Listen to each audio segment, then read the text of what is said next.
Assalamualaikum warahmatullahi wabarakatuh. Balik lagi di sini bareng Nunu. Bedanya kali ini kita nggak cuman denger suara aku dari radio aja ya. Hari ini kita bisa bertatap muka. Cailah. Jadi hari ini kita ada di acara Binar Bincang Pintar. Hari ini Nunu nggak sendirian. Hari ini Nunu ditemenin sama salah satu adik junior nih. Oke nih kak. Namanya siapa? Nama aku Afsa kak. Nama lengkap aku Puang Hafsari Akbar. Oh iya, Bung Hafsari Akbar. Iya Oke. kak. Bung Hafsari Akbar ini saya lihat sekarang lagi pakai baju AMSA nih. Iya nih kak. Nah, Jadi boleh ceritain nggak sebenarnya apa dan siapa sih sebenarnya kamu di AMSA ini? Oke nih kak. Jadi aku perwakilan dari AMSA UMI. Nah saat ini sedang melakukan kampanye kesehatan Prevention of Thalassemia. Nah, jadi aku tuh salah satu finalist Top 12 Ambassador of Public Health AMSA Indonesia 2021-2022 nih Kak. Nah, kalau di AMSA UMI sendiri, aku tuh jadi Executive Board Academic and Research. Wow. Tapi aku lagi daftar national team di AMSA Indonesia gitu Kak. Dan alhamdulillah lolos jadi finalis 12 besar. Oh, jadi tuh yang 12 besar se-Indonesia? Iya Kak, se-Indonesia. Oh, tadi dengar-dengar ada thalassemia, itu aku boleh tahu nggak sih sebenarnya apa sih thalassemia itu? Oke nih Kak, jadi thalassemia itu merupakan penyakit Kak. Jadi dia salah satu penyakit darah atau hematologi. Nah penyakit darah ini tuh beda sama kayak leukemi, karena soalnya banyak banget yang sering samain sama leukemi. Nah soalnya thalassemia ini tuh penyakit genetik, jadi dia keturunan dari orang tua gitu Kak. Terus untuk thalassemia sendiri tuh ada klasifikasinya nggak? Oke, Ada nih, macam-macamnya nggak? Iya nih Kak, jadi kebetulan thalassemia itu klasifikasinya ada banyak, ada beberapa nih Kak. Ada yang berdasarkan genotip fenotip, ada yang berdasarkan transfusinya nih Kak. Nah kalau misalnya berdasarkan genotip fenotipnya, ada yang kita bilang alpha thalassemia, ada juga yang beta thalassemia. Ada yang alfa, ada yang beta. Ada yang mayor sama minor juga nih Kak. Nah soalnya kan kita tahu thalassemia itu kan penyakit darah. Nah kalau kita lihat nih Kak, struktur darah tuh ada susunannya lagi. Nah kan darah itu yang susun tuh ada yang kita sebut globin. Nah globin itu terdiri lagi, ada yang alfa 1 globin, alfa 2 globin, beta 1 globin, dan beta 2 globin. Jadi kalau misalnya kerusakannya di alfa 1 globin, berarti thalassemia tergolong alfa thalassemia kayak gitu. Untuk Kak. gejalanya sendiri tuh ada yang berbeda nggak antara alfa 1 globin dan yang lain-lain? Oke nih Kak, untuk gejalanya sih beda ya Kak, tapi kayak hampir mirip aja, cuman kayak secara keseluruhan untuk gejala thalassemia, entah itu dia yang alfa atau beta, yang keseluruhan aja itu gimana? Oke, untuk secara gejala gitu sebenarnya nggak ada perbedaan signifikan sih Kak, sebenarnya kayak sama aja gejalanya. Sama kan tadi aku bilang klasifikasinya tuh yang genotip fenotip. Nah, selain itu kan ada yang transfusi juga nih Kak. Nah, transfusi itu ada yang thalassemia harus butuh transfusi, tapi ada thalassemia yang nggak butuh sama sekali transfusi. Ada juga thalassemia yang kadang butuh, kadang enggak nih Kak, kayak gitu. Untuk faktor resikonya nih, apa aja sih sebenarnya yang bisa bikin kita jadi kena thalassemia selain dari faktor genetik turunan dari orang tua? Oke nih Kak, jadi karena selain dari faktor genetik, thalassemia itu juga bisa terjadi kalau misalnya kita ada di ras atau etnik tertentu nih Kak. Soalnya kayak misalnya nih di alpha thalassemia itu kayak banyak banget di bagian Asia gitu. Nah kalau misalnya beta thalassemia kayak banyak banget di bagian Mediterranean gitu Kak. Jadi kayak bisa juga berdasarkan etnis gitu. Terus kita udah bicara soal faktor resiko, udah gejalanya, klasifikasi, diagnosisnya juga udah.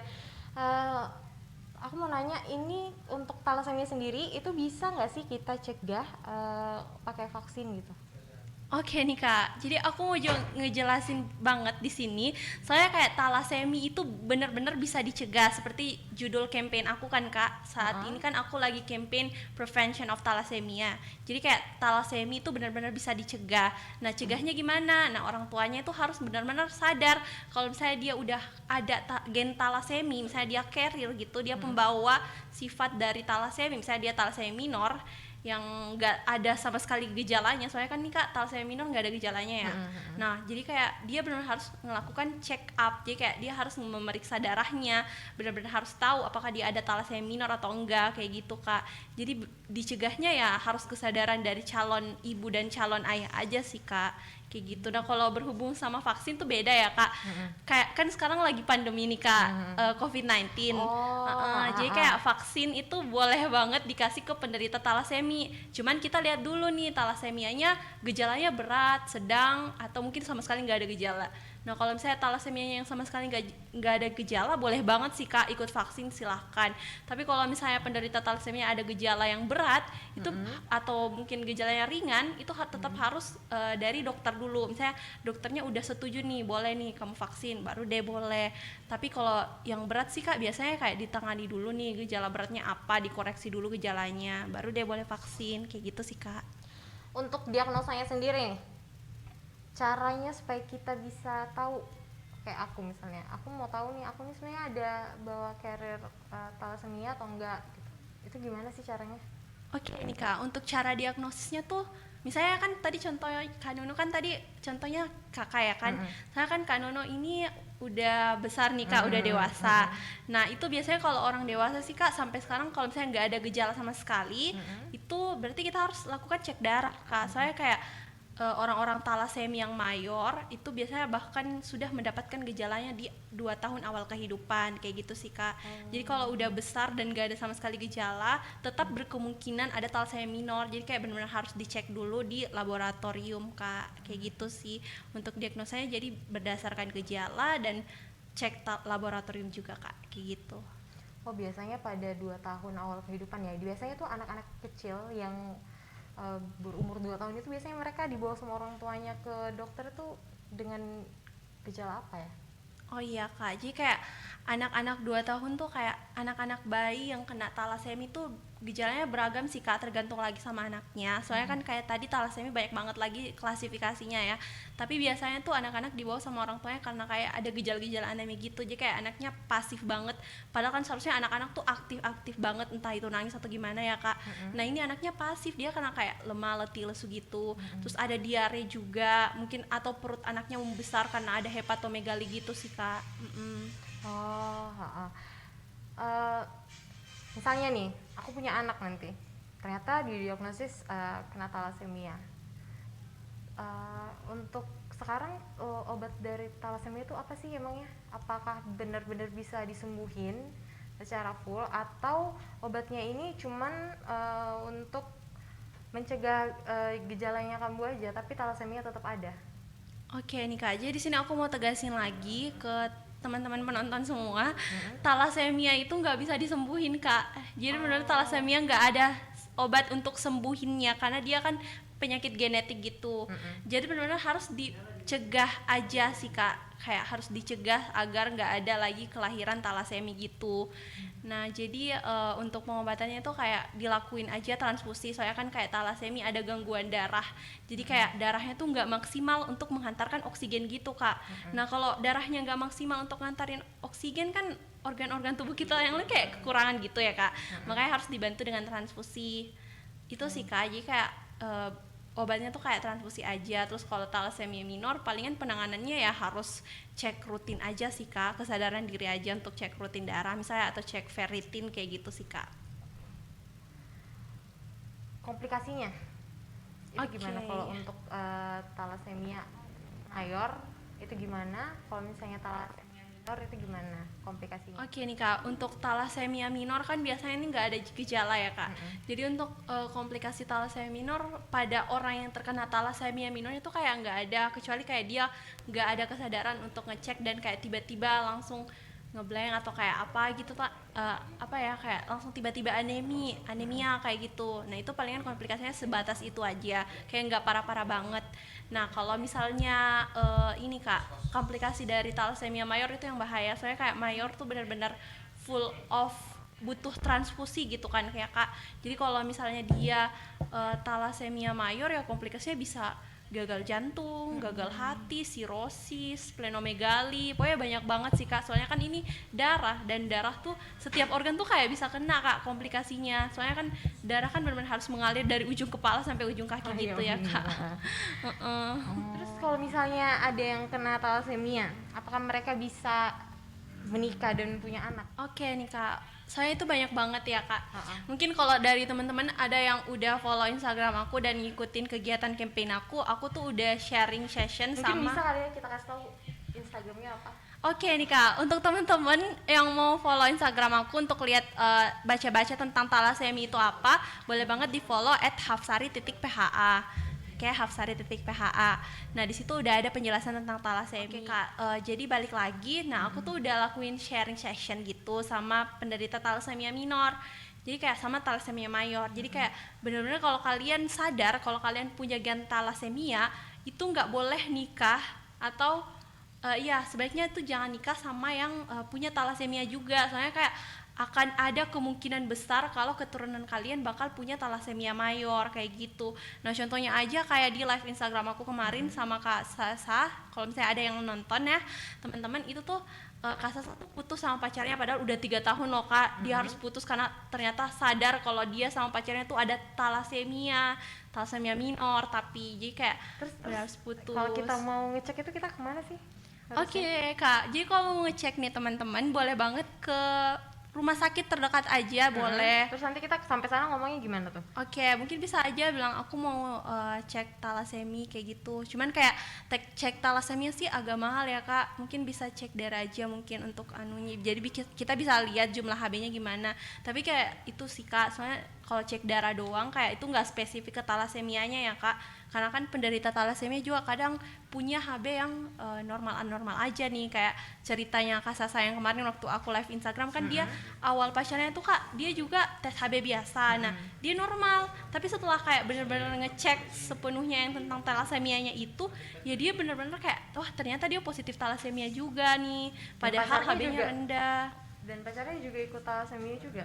Iya, soalnya kayak itu tuh kesadaran dari pacarnya ya, yang Kak Sasa kemarin tuh kayak kesadaran dari dia, soalnya dia udah tahu kalau dia tuh ada talasemia. Jadi kayak dia disaranin sama orang tuanya tuh kalau pacar kamu juga harus cek talasemia gitu. Jadi kayak makanya dicek juga nih pacarnya kayak gitu kak. Dan akhirnya mereka putus gara-gara Iya, sedih banget sih kak, sama-sama saya punya udah 3 talasemia. tahun. Heeh. Oh. Terus untuk goalsnya ini gimana untuk talasemia sendiri? Oke, jadi goals dari teman-teman talasemia, tenang aja kalau misalnya kalian sebenarnya kan ini tadi aku udah bilang talasemia kan nggak bisa disembuhin nih teman-teman. Tapi tenang aja, nah teman-teman talasemia survivor kalau misalnya ada yang nonton ya, talasemia itu bisa distabilkan. Jadi kayak kita nggak bisa nyembuhin, tapi kita bakal membuat pasien talasemia semirip mungkin seperti orang normal kayak biasanya. Misalnya jadi pasien talasemia itu kita stabilkan. Oh ya nih kak, salah satu dari gejala talasemia itu kan bisa mempengaruhi ke pertumbuhan. Jadi pertumbuhannya bisa terlambat, misalnya orangnya pendek kayak gitu, jadi masih kayak kecil-kecil aja terus. Nah salah satu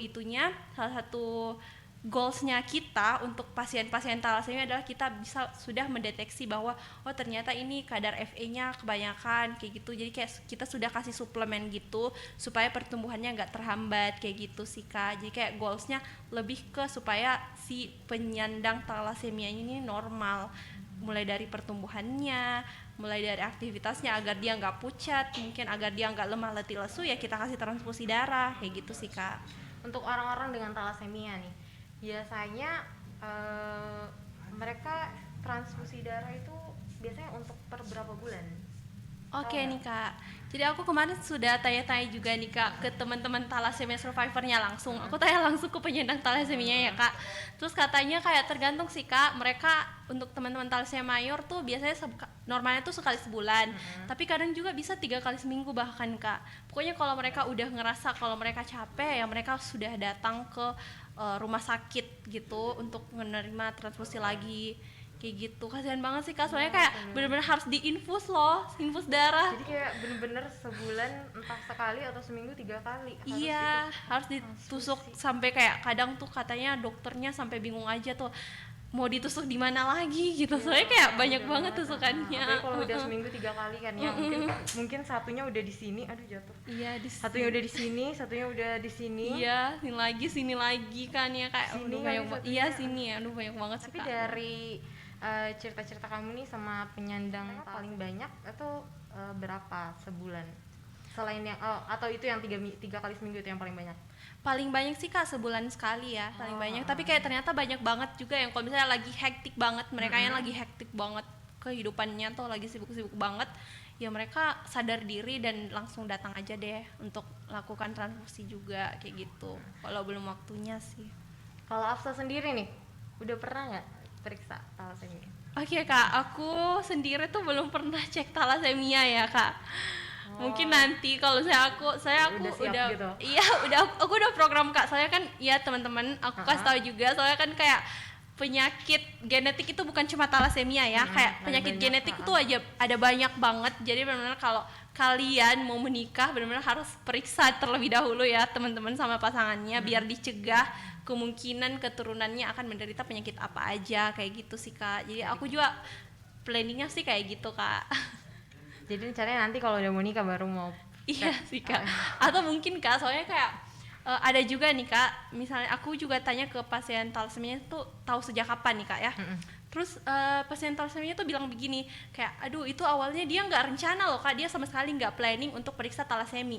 Cuman karena itu hari dia lagi DBD, makanya dia periksa. Nah DBD kan itu pemeriksaan darah juga ya.